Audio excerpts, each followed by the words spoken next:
los que perdieron todas las promesas que se van. Hola, estimados oyentes y seguidores de Conexión Latinoamericana. Un verdadero gusto y placer reencontrarnos hoy martes 3 de marzo de 2026 a las 10 horas de la mañana con este programa especial con importantes novedades futbolísticas deportivas que surgen en el continente latinoamericano.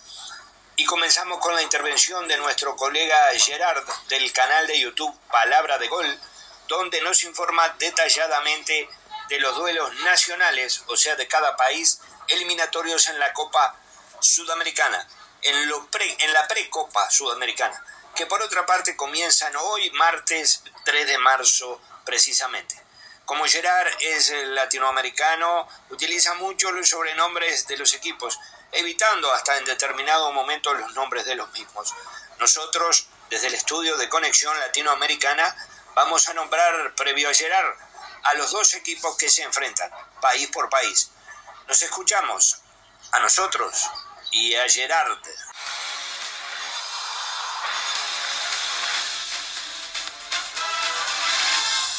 Abrimos con el duelo ecuatoriano entre Orense y Macará.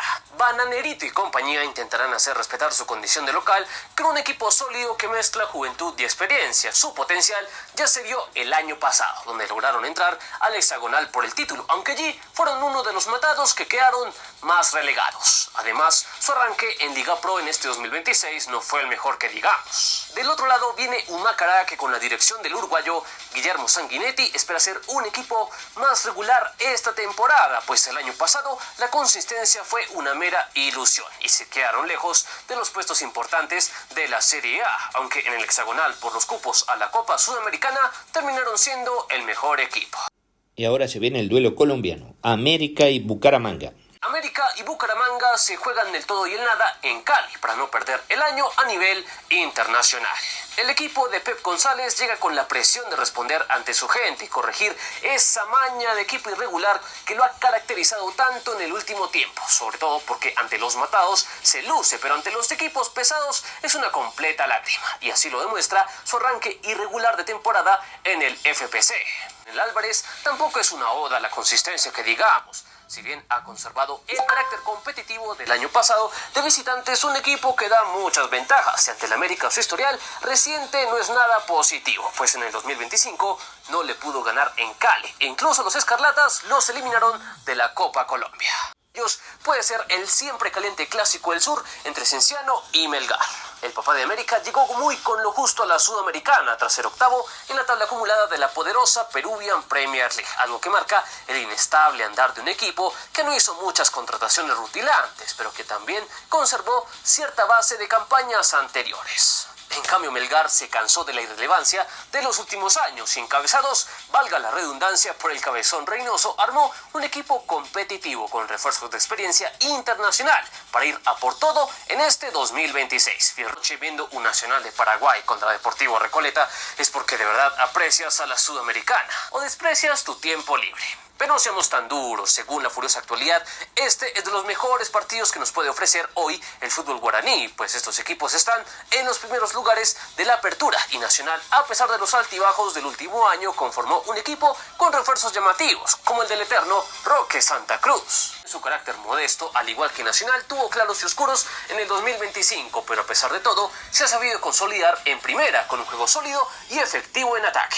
Titanes entre Boston River y Racing. 25 ligeramente más regular, pero el equipo de Israel Damonte no se reforzó con nombres rutilantes. Además, ha tenido un rendimiento bastante pobre en el arranque del campeonato uruguayo, por lo que sí, estamos ante un matado, al menos en la previa. De Montevideo, un viejo conocido de la fase nacional y de la Copa Sudamericana, aunque si bien viene de un año bastante en distintos sentidos, bajo el mando de Cristian Chambián no le ha ido del todo mal y tuvo un mercado más o menos interesante que al menos le está dando un arranque más auspicioso en el campeonato uruguayo.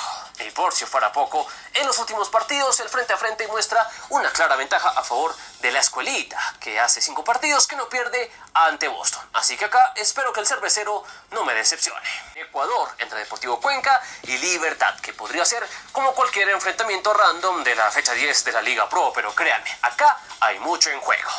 la fase nacional en el pasado, y si bien sus refuerzos no fueron gran cosa, con una base experimentada y dirigida por un viejo zorro como Jorge Célico, esperan cumplir ante su gente. Pero del otro lado viene el equipo revelación por excelencia del último año en la Liga Pro, Libertad, que nadie esperaba que se clasificara al hexagonal del campeonato, razón por la cual aseguró su cupo a esta Copa Sudamericana, por lo que hay mucho entusiasmo con los lojanos ante su debut a nivel Conmebol, y por eso se reforzaron con varios nombres de experiencia para darle un plus al equipo.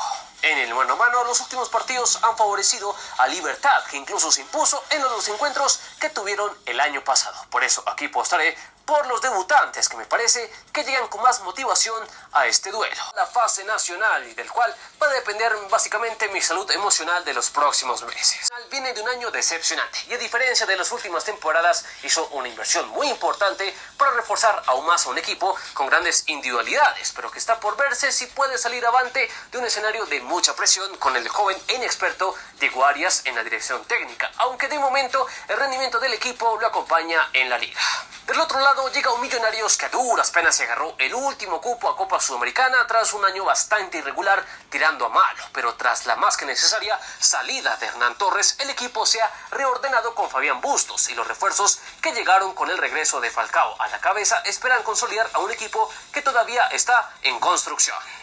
Y un viejo conocido de esta fase nacional como el Tino Palestino. Yo te conozco. El romántico viajero, a pesar de que invirtió mucho para traer nombres rutilantes como los Edu Vargas, los Martín Lucero y Octavio Rivero, el arranque de año para los azules ha sido bastante discreto, sobre todo en ofensiva, y la presión es máxima para un Paqui Meneghini al que le ha quedado bastante grande de momento estar a la altura de la enorme vara que dejó Gustavo Álvarez. De lado un equipo incómodo y difícil, su inicio de temporada está siendo bastante desolador, y en términos de refuerzos no se movieron de manera significativa, y colectivamente el cuadro de Cristian Muñoz todavía está dejando mucho por mucho que desear. Así que pocas certezas de lado a lado. En el frente a frente, los azules sacan algo de ventaja, y más actuando en su casa. Así que me agarraré de eso para darle la confianza a la U, que es el obligado a salir a por todas en este partido. Guaraní, que no le pudieron ganar a los rumanos el año pasado, y ya en el encuentro que tuvieron hace semanas cayó por 3-2. Además, su localía es una mentira, ya que jugará en el Defensores del Chaco, que seguramente estará abarrotado por hinchas franjeados. Así que acá ya sé que el antipoder hará de las suyas, pero aún así iré por el Olimpia. Este duelo que Gerard acaba de analizar es entre Olimpia de Paraguay y el Sportivo Trinidense. Oficial del maldito Bolo a la Copa Sudamericana, donde se enfrentarán a Blooming. Los celestes vienen de un año lleno de altibajos, y por eso hicieron un vendaval de contrataciones para tener un 2026 más decente, el cual de momento no viene nada mal, pues están en las semis del torneo de verano. Pero al frente está el equipo que nos dio más cine en el 2025, el maldito Bolo. Este partido al que hacía referencia es entre los bolivianos Blooming y San Antonio Bulo. Caracas contra el equipo eSports. Caracas. El rojo vileño, luego de un 2025 bastante terrenal, sigue apostando a su Scaloni de Temo, pero está por verse si al menos puede repetirlo el año pasado, que fue a superar esta fase nacional. De momento, el arranque de temporada para el Caracas no ha sido el ideal, y a día de hoy la presión puede hacer que la localía sea un factor más bien en contra, ya que del otro lado viene un viejo conocido de la Sudamericana, el poderoso Metropolitanos, que con una mezcla de juventud y experiencia espera dar la campanada en una serie donde son el equipo que tiene menos que perder. Este duelo al que se refería Gerard es entre los venezolanos Caracas y Metropolitanos. Para un martes random en la noche, que ver un Alianza Atlético contra Deportivo Garcilaso por la increíble fase nacional. Promesa de plomazo. Este duelo al que se refería Gerard es entre los peruanos Alianza y Garcilaso. Este duelo del mejor país de Chile, Bulto de Sal ante Audax Italiano. Los mineros entraron muy con lo justo a la Sudamericana, y tras un último año lleno de irregularidades, los dirigidos por Gustavo Huerta saben que tienen muchas cosas por mejorar si quieren ser al menos un local digno.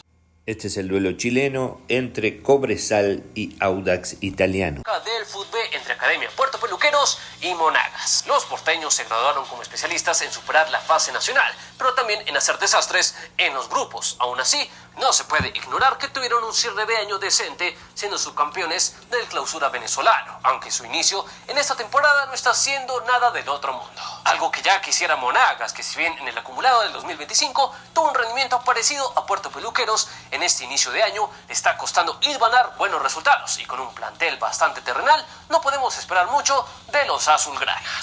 Este duelo al que hace referencia Gerard es entre los venezolanos Puerto Cabello y Monagas. Partidazo digno de D-Sports 12, Independiente Petrolero ante Guavirá. El Matador es uno de los debutantes de este año, pero ya tuvo su pasantía por la Libertadores y solo hay que recordarla para saber su potencial. Puro pelado marica. Por eso, para no repetir este desastre, el albirrojo renovó a medio equipo y veremos cómo le va al cuadro de René Holguín, que necesita reivindicarse ante su gente, luego de ser aplastado en el torneo de verano. Del otro lado asoma un Guavirá que prácticamente entró por ventanilla a esta Copa Sudamericana y con un plantel bastante modesto intentará ser una de las revelaciones de la gran conquista, ya que en el torneo de verano fueron eliminados de buenas a primeras. Pica digna de poner de fondo en una tarde random de marzo, Montevideo City Torque ante Defensor Sporting. Los ciudadanos vuelven luego de 5 años a la Sudamericana y después de probar las mieles del descenso. Por eso, el haber llegado a la fase nacional ya es una ganancia para un equipo muy discreto y que todavía no ha explotado a pesar de tener el sello del Citigroup. Sporting rozó la Libertadores en la tabla anual, pero le tocó conformarse con una Sudamericana de la que no tiene los mejores recuerdos. Pero el equipo de Cuello ha dejado buenas impresiones, sobre todo en un buen inicio de campeonato uruguayo. Además, en el mano a mano, le saca algo de ventaja a los citadinos, aunque en los últimos duelos se han repartido bastante, por lo que en el Parque Viera puede pasar de todo. Pero veo algo más consolidado al equipo violeta, así que el antipoder ya podrá hacer de las suyas. Vamos ahora con las palabras, la intervención de nuestro colega Brandon, periodista también del canal de YouTube Palabra de Gol, donde nos informa detalladamente de los duelos de la pre-Libertadores que comienzan también ya hoy martes en su tercera fase. Como Brandon, al igual que Gerard, que es latinoamericano, utiliza mucho los sobrenombres de los equipos, evitando hasta en determinado momento los nombres de los mismos. Nosotros, desde el estudio de Conexión Latinoamericana, vamos a nombrar, previo a Brandon, los dos equipos que se enfrentan. Nos escuchamos entonces a nosotros y a Brandon. Autori para que a futuro se mantenga la retención de audiencia en estos videos de Libertadores, pero pues la vida es cómica y cruel, por lo que pienso que a pesar de mi nula fe en los equipos dirigidos por el profesor, no me queda de otra. Es esto, Silly Face último en su grupo de Libertadores, y no, la gracia es que ese último sea Cristal, tal y como lo fue el año pasado, aunque sé que pinta complicado el asunto, pero me parece que por un mínimo de jerarquía aquí podría avanzar el equipo peruano.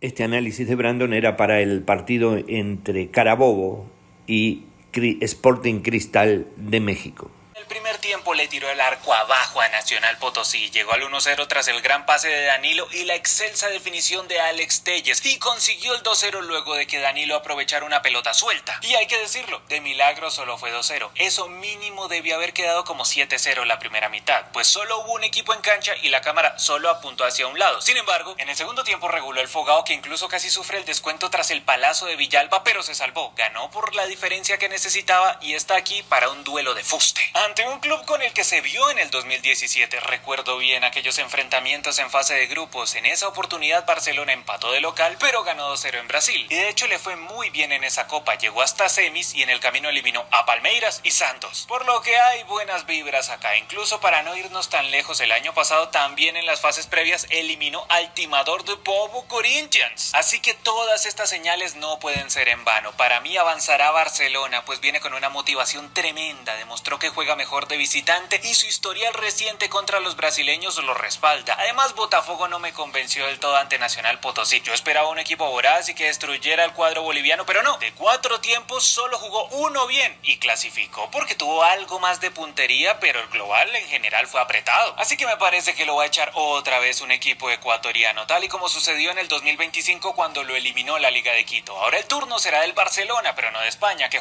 Tras ese análisis de Barcelona de Ecuador y Botafogo de Brasil, Brandon ahora va a analizar el partido entre el Huachipato de Chile y el Tolima de Colombia. Y temo por el Tolima, porque su rival viene iluminado, echó a un brasileño, no de los top, pero igual lo echó, mientras la Lechona perdió de local contra el peor equipo de la fase de grupos de la Libertadores 2025. Y eso que Táchira aceleró un rato nada más, y tengo claro que O'Higgins es más bravo que el equipo venezolano, así que acá al Tolima no lo salva ni el Indio Pijao. En los grupos estará el cuadro chileno.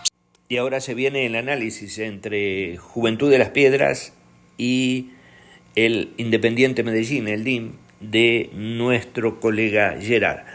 Aquí vemos que Gerard a Juventud de las Piedras lo bautiza como Juventus Stone.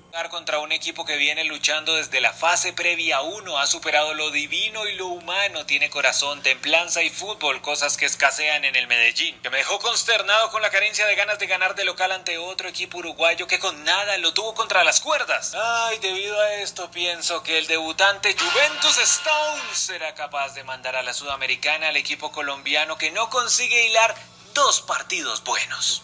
Les recordamos que la música latinoamericana que estamos ofreciendo entre intervención e intervención de nuestros colegas pertenece a la plataforma musical de nuestra radio Conexión Latinoamericana en Internet. La mejor música latinoamericana durante las 24 horas. Ahora es el colega costarricense David Solís que nos manda su informe debido a que han finalizado las eliminatorias de las selecciones de la CONCACAF, la Confederación Norte Centroamericana y del Caribe de Fútbol, para el Campeonato Mundial Sub-17 que se va a jugar este mismo año en Qatar.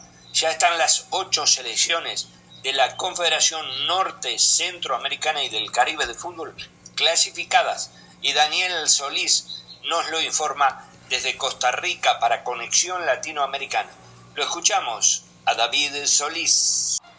El único grupo con 5 selecciones, cada una que disputó 4 partidos. México con paso perfecto, 12 de 12 puntos, más 18 en el gol diferencia, y detrás queda la selección de Barbados con una, insisto, más que digna participación con 9 puntos, solamente perdió frente a la selección mexicana. Trinidad y Tobago que quedó con 6, Saint Martin con 3 y Saint Martin en el fondo con 0, un grupo en el que no hubo empates, fueron puras victorias y derrotas, y así terminó para que México fuera la octava selección que se clasificara. Fue la última por temas de calendario, por el hecho de ser el único grupo que tenía 5 selecciones, pues duraba un poco más en definirse, pero bueno, México que con esto consigue su clasificación número 17 a los mundiales de esta categoría, y que pues se une a las selecciones que estuvimos comentando en los últimos 2 días que habían clasificado, y que lo vamos a repasar muy rápido con las tablas finales. Grupo B, vemos a Panamá líder con esos 9 de 9 puntos. Panamá también consiguió la clasificación, y les voy recordando, 5ª clasificación de Panamá para estos mundiales sub-17. En el grupo C, Haití fue quien hizo el paso perfecto y quien se quedó con el primer lugar y el boleto, una selección caribeña que regresa a estos mundiales por 4ª ocasión, y que no exactamente sorprendió, pero bueno, Haití, que nuevamente en territorio de Guatemala en el Cementos Progreso consiguió su boleto. Grupo D, en donde la selección de Costa Rica hizo en realidad su favoritismo, se quedó con el primer lugar. Aquí fue por diferencia de goles, porque quedó con 7 puntos, al igual que Puerto Rico, pero con más 35 para la selección tica y más 15 para los caribeños. Costa Rica que consigue su 12ª clasificación para estos mundiales. Grupo E, en donde sucedió exactamente lo mismo, se dio un empate en puntos entre Estados Unidos y República Dominicana a 7 unidades, pero el más 18 de la selección de las barras y las estrellas sobre el más 15 de la selección dominicana le permitió a los estadounidenses clasificar a su mundial número 20. Es la selección de CONCACAF que más veces ha clasificado a los mundiales sub-17. Como les decía, México ahora tiene 17 y Estados Unidos 20. Grupo F, en donde se dio una de las sorpresas. Cuba terminó en primer lugar con 7 unidades y El Salvador, que quedó segunda con 6, no pudo pelearle en ese sentido la clasificación. La selección cubana que regresa 35 años más tarde a su 3ª participación en los mundiales sub-17.